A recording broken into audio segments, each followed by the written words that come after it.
ke channel saya Entok Medan Channel. Halo kawan-kawan sahabat peternak entok seluruh Indonesia. Agar channel ini semakin maju dan berkembang, jangan lupa di like, komen, dan subscribe video ini. Oke teman-teman sekalian, kali ini channel Entok Medan akan membawakan judul tentang modal 1 juta rupiah dalam jangka waktu 2 bulan hasilkan 100 ekor anakan entok. Bagaimana caranya? Simak video ini tanpa di-skip-skip agar teman-teman sekalian bisa paham apa yang akan saya sampaikan di video ini.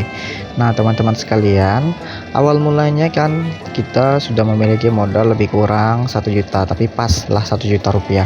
Nah untuk harga indukan di area Medan itu yang sudah cukup baik dan cukup super itu di indukan lokal, kalau di harga Rp80.000 itu sudah sangat bagus sekali teman-teman sekalian. Biasanya pun ada yang 70.000, ada yang 65.000, tapi kan kita untuk jangka panjang, periodenya cukup panjang. Nah kita harus membeli yang cukup bagus pula untuk diternakkan dalam waktu ya tadi, jangka panjang tadi. Dan juga kita harus memiliki entok yang bagus dalam genetika, bobot badan, dan postur tubuhnya juga sangat bagus. Nah tak kalah penting untuk teman-teman sekalian yang ingin beternak entok, khususnya breeding, alangkah baiknya itu beternak entok indukan yang sudah pernah bertelur minimal 1 atau 2 kali, jangan lebih dari 1-2 kali, karena kan kita beternaknya akan dengan waktu yang lama. Jadi minimal 1 kali bertelur sudah pernah membawa anakan entok 1 kali. Nah jadi kita membeli itu 10 ekor indukan Rp80.000, dikali 10 ekor kita sudah menghabiskan lebih kurang modal 1 juta itu Rp800.000 kawan sekalian. Nah saran saya dalam proses pembelian indukan itu berbeda-beda tempat.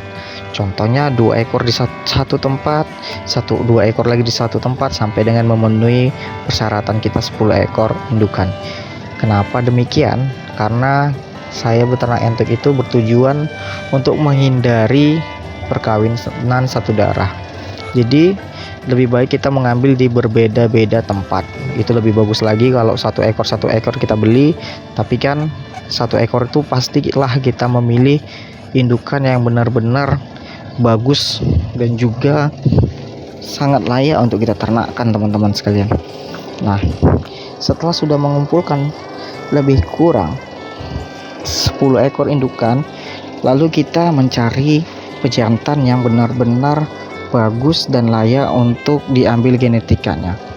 Nah biasanya standar harganya itu basor itu Rp150.000 yang standar teman-teman sekalian, standar. Jadi dalam arti ya bobotnya pas-pasan dan juga postur badannya biasa-biasa saja.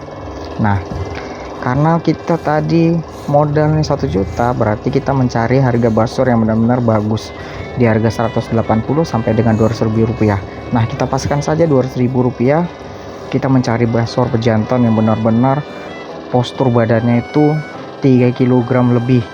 Nah 3,3, 3,5 itu sudah sangat layak untuk kita ambil genetikanya.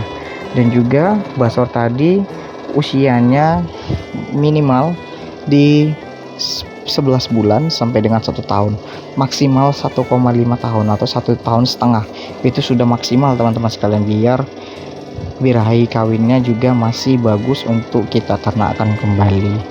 Nah di sini kita memiliki tempo lebih kurang 2 bulan untuk menghasilkan 100 ekor anakan entok. Nah caranya pada saat indukan masuk, kita itu awal mulanya itu membeli indukan dahulu teman-teman sekalian sebelum basornya masuk. Nah indukannya sudah kita masukkan, basornya jangan dibeli dahulu, ataupun basornya boleh dibeli tapi basornya ini kita karantina dahulu, tetap di kandang yang sama. Kita kalau ada songkok ayam jago itu dimasukkan dulu basor di songkok ayam jago, lalu betinanya ini kita lepaskan di area kandang, lepaskan lebih kurang 1 minggu sampai dengan 2 minggu. Nah indukan tersebut kita berikan pakan yang benar-benar bagus untuk pembentukan telur. Seperti apa? Seperti yang ada di video saya sebelumnya, saya menggunakan dedak padi dan juga limbah ikan lele. Ataupun teman-teman sekalian ingin mencari protein hewani yang ada di alam gratis pula hanya dengan modal tenaga, itu bisa mencari keong mas, bekicot, kijing, dan lain-lain. Sesuai yang ada di tempat teman-teman sekalian. Ada juga yang bertanya tentang menggunakan kepiting, bisa, kepiting sawah bisa. Ada juga yang bertanya dengan usus ayam, lemak ayam bisa atau tidak, bisa. Semuanya bisa agar bisa menekan kos pakan.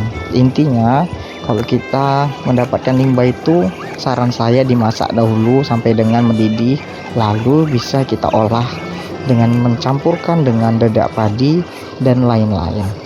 Nah teman-teman sekalian, setelah usia pemisahan 2 minggu terjadi, maka indukan entok sudah mulai bisa menggemukkan badannya. Jadi indukan yang biasanya pindah kandang teman-teman sekalian itu harus melakukan adaptasi dahulu sama lingkungan yang baru, sama makanan yang baru. Jadi ya cukup lama juga, 1 minggu sampai dengan 2 minggu. Nah setelah dia beradaptasi dengan pakan yang biasa kita berikan di kandang kita, kan karena di kandang teman-teman sekalian itu pakannya berbeda-beda. Ada yang pakai pakan pelet, ada yang pakai ampas tahu, ada yang pakai full pabrikan. Tapi kan kalau saya ini kan pakan alternatif, jadi memang harus kita sesuaikan dulu indukan yang baru masuk ke area kandang kita. Tidak boleh langsung campur dengan indukan yang ada di kandang kita, jadi harus dipisahkan dulu. Nah setelah 2 minggu basor tadi juga kita harus berikan pakan yang layak dan juga tinggi akan protein. Nah setelah 2 minggu baru kita lepaskan basornya dan kita campurkan dengan 10 ekor indukan tadi. Nah dari proses ini dia tidak memakan terlalu banyak waktu teman-teman sekalian, sampai dengan indukannya itu bertelur semuanya. Nah hanya dengan jangka waktu 2 minggu, setelah kita memakan waktu 2 minggu tadi, maka kita sudah dalam proses perkawinan sampai dengan bertelur itu biasanya memakan waktu sampai dengan paling lama itu 10 hari sampai dengan 12 hari ataupun 2 minggu maksimal. Itu teman-teman sekalian udah maksimal sekali.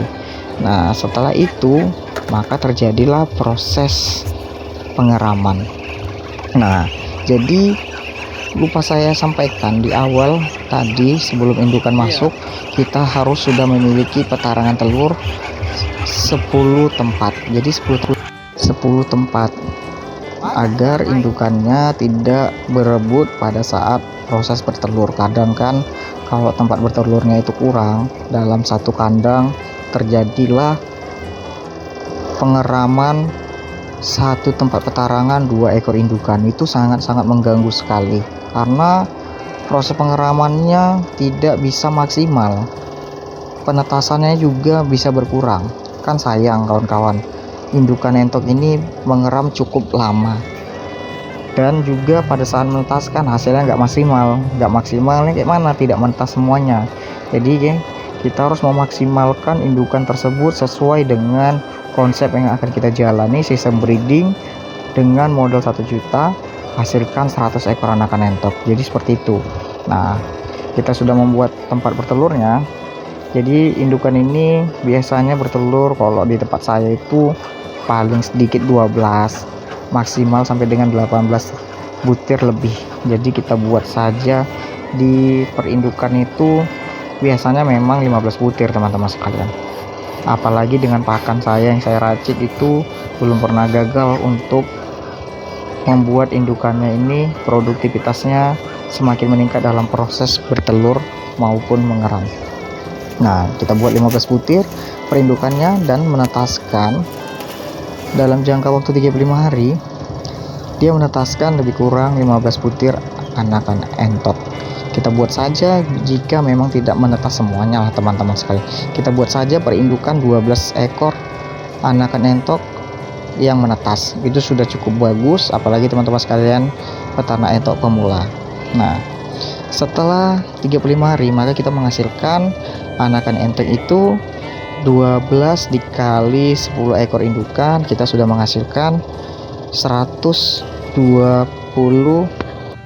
ekor anakan entok. Jadi kan sudah lebih dari ekspektasi awal kita. Dalam jangka waktu 2 bulan kita menghasilkan 100 ekor, ini malah 120. Bagaimana jika indukan kita per indukan itu menetaskan 15 ekor anakan entok? Maka dalam jangka waktu 2 bulan kita sudah memiliki 150 ekor anakan entok. Jadi cukup menarik ya teman-teman sekalian sistem breeding ini. Nah, setelah itu jika kita ingin menjual, bisa saja kita jual, bisa saja kita pelihara. Jika ingin menutupi biaya kos pakan selama 2 bulan, itu bisa kita jual lebih kurang 70 ekor. Nah, 70 ekor bisa kita jual teman-teman sekalian. Jadi 70 ekor itu untuk pasaran Medan kita buat harga termurah saja di harga 10.000. Itu 10.000 dikali 70 ekor, kita sudah menghasilkan 700.000 untuk menutupi biaya kos pakan selama lebih kurang 2 bulan. Itu sudah lebih-lebih teman-teman sekalian. Dikarenakan kita menggunakan pakan alternatif berupa limbah ikan lele.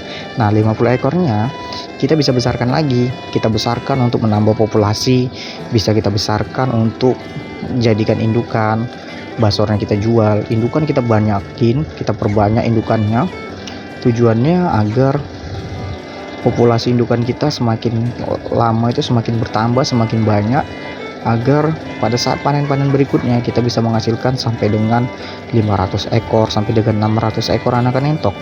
Jika kita sudah menghasilkan sampai dengan 500 sampai dengan 600, berarti kalau dikali 10.000 saja kita sudah bisa menghasilkan 5 sampai dengan 6 juta rupiah. Yang mana keuntungan tersebut sudah cukup lumayan ya, apalagi kita hanya beternak entok. Jadi untuk teman-teman sekalian yang masih ragu dalam proses pembesaran entok ataupun breeding entok, jangan ragu lagi teman-teman sekalian, langsung mulai saja jika memang sudah dananya itu sudah cukup dan juga kandangnya sudah siap. Dan jangan lupa ya teman-teman sekalian, kalau memang sudah ingin beternak entok, maka kandangnya dahulu kita selesaikan, kita siapkan. Jangan entoknya sudah datang, kandangnya belum selesai. Jadi harus semuanya sudah siap. Oke, sekian dulu dari channel Entok Medan. Jangan lupa di like, komen, dan subscribe video ini. Assalamualaikum warahmatullahi wabarakatuh.